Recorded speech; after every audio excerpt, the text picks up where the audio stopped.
We actually hit 500 subscribers. So, very grateful for that. Thank you guys. Didn't actually expect this channel to even hit that. If you've been here for a while, you would have known that I pretty much just do this to sort of help like even one or two people. So it's pretty cool to see that some of these topics are gaining traction. I never really thought they would, but I guess that's a good thing. People are becoming more sort of self-reflective and all of that stuff, so thank you. And when we hit 1,000, I'll probably start to work on expanding this. So until then, just casual daily uploads. So yeah, appreciate you guys. Honestly, it's cool. It really is. But yeah, pretty much today is basically about, someone left a comment on my video yesterday, a really good comment actually, about how, if you haven't seen the previous video, you can watch it, but in summary, it's basically just try not to live in the past too much of when things were entirely good, because when you get too deep into that, then it can kind of hold you back in some extent. I'm not going to go into detail as to why. Feel free to watch the video, but yeah, he was basically just saying how sort of economic climate right now, it's really hard to, I guess, keep joy and stuff like that. So sometimes looking to the past is a good thing, which I agree with, but I thought maybe I should sort of make a video that's just not advice, just opinion really, about how to navigate in an economy that's going down, or at least, you know, times where, you know, just general money is a little bit harder to obtain or whatever it is, right? And so, I mean, I'm sure you know a lot of people, I don't want to do that right there. I feel like I'm gonna lose this race today, but no, that's easy. How can I doubt myself? And the trash talk remains the same. Nothing has changed in Tatsumi PA. Oh, I don't have enough money to bet. Oh, this is perfect for the video. So yeah, I haven't done races in a while. I've just been getting fines from going through the crossroads. So let's see if Haruto is willing to get his ass whooped. Alright, this is doable. Alright, let's work our way out. But yeah, work our way up. Obviously, life may suck right now in terms of monetary gains and stuff like that. And it can make life gloomy. I completely get that. Money is definitely something a lot of people say doesn't control your life, but it still holds its purpose and value in this level of existence that we currently are in. And so I think navigating in a world like this, it's very important, and I don't think people really talk about this, is the ability to adapt, and sort of right now require an even higher level of adaptability in order to sort of thrive well. What do I mean by this? So every generation pretty much has, I guess, gone through a different kind of hardship. You can argue that some are greater than others, and different things were easier. For example, that was not good. Wow. And so every generation is going to go through sort of like a different hardship, right? From even the last few, you can just imagine there was like a war like 2 or 3 generations ago, and even if you decide to have kids, what's going to happen then? They're going to have different challenges, probably way different to what we're currently going through. And obviously right now things might be, you know, hella expensive, wages are not that great, and overall it seems like a mess, right? Now I'm not here to, wow, I just got crashed. We'll catch up there. But yeah, I'm not here to talk or sort of argue about why this is the case with evidence or whatsoever.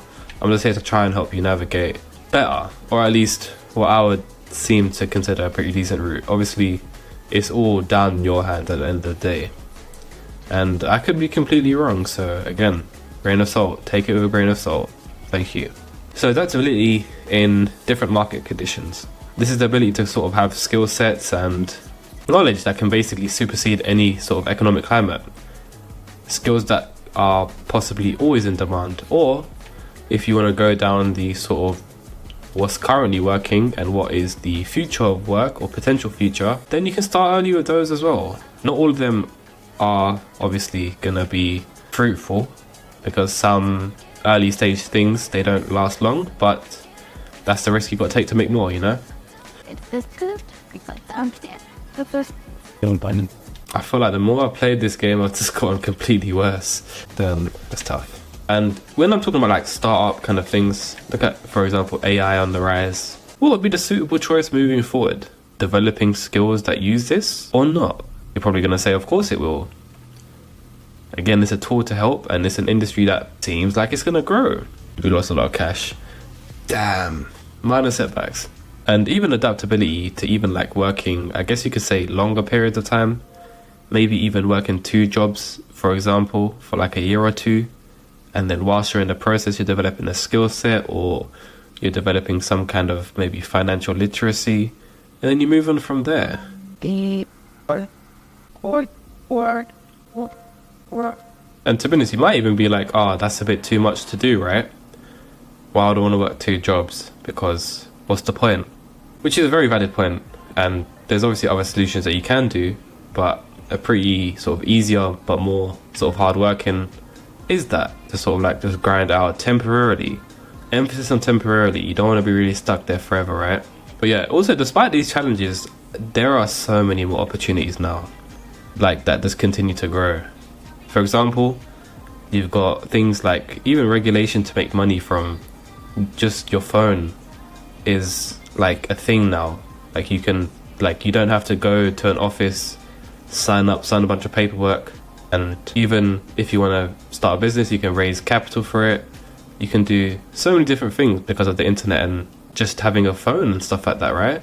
You've got way more flexibility and freedom than before in some regards, such as even remote-based jobs. That was never a thing, right, before? And how did this even like start to become more mainstream? From a global health crisis. So sometimes these crises, they can offer things in the long run that can sort of force humanity to have better conditions. It's really weird because you wouldn't expect things to come out of that, but I guess we don't really innovate unless we're sort of pushed to, right? Sometimes. But yeah, even like you can even use like social media now. There's like a thing called a social media economy where content creator is like now available to the public instead of media being consumed in the form of TV or just movies, where like the process would be way harder to do before. So I'm starting to think that sometimes some forms of meaningful work are starting to be on the rise. Obviously we're still in the very early stages, but yeah, maybe like I said, it could be cope, but I still think the future is pretty optimistic. It's just that obviously sometimes you're going to have times where you might need to sacrifice a little bit in order to thrive a bit more. But like I said, I'm just a dude on the internet talking, you know. But yeah, I mean, structure is pretty much changing, I guess. Like what the future holds could be potentially unknown, right? But I guess your ability to sort of change and make the most out of every opportunity that kind of comes along is probably higher than ever. Even just from doing innovative practices, I always preach creative solutions to problems. That's one of the biggest things that seem to work, and that can go for any regard, anything you really want to set your mind out to do, right? So sometimes even like suckish things, right, they just have to happen in order to bring about better things. And in these sort of processes where things like this are happening, I think it's very important to sort of learn from some of these moments, because what is it specifically teaching you? Maybe it's teaching you to be frugal. Maybe it's teaching you to expand your horizons by looking into different kinds of work, or maybe how money isn't exactly everything, or whatever has caused you sort of to grow in different directions that's not monetary related. But I know it's not going to be the same for everyone. Some people are going to be struggling more than others, and it's tough. Obviously in a very ideal scenario we wouldn't have any of this stuff, but I guess we just got to thug it out a little bit. And so I say persist. Remember to never ever lose hope, despite how easy it seems, because the world is always going to have some dilemma at every stage. There is a way out though. There is something you can do. You can make the things you want happen. Just don't give up. Keep your resilience levels high. We're going to skip this toll because I'm not trying to pay no more fines. And I don't mean resilience in the sense of bottle up everything and, you know, proceed to just ignore your emotions, but brace all of it. Make sure you stay strong in mind, strong in spirit. Keep the faith in yourself and keep moving forward. Again, thank you for 500 subscribers, guys, and I'll see you in the next one. Peace and blessings to you all.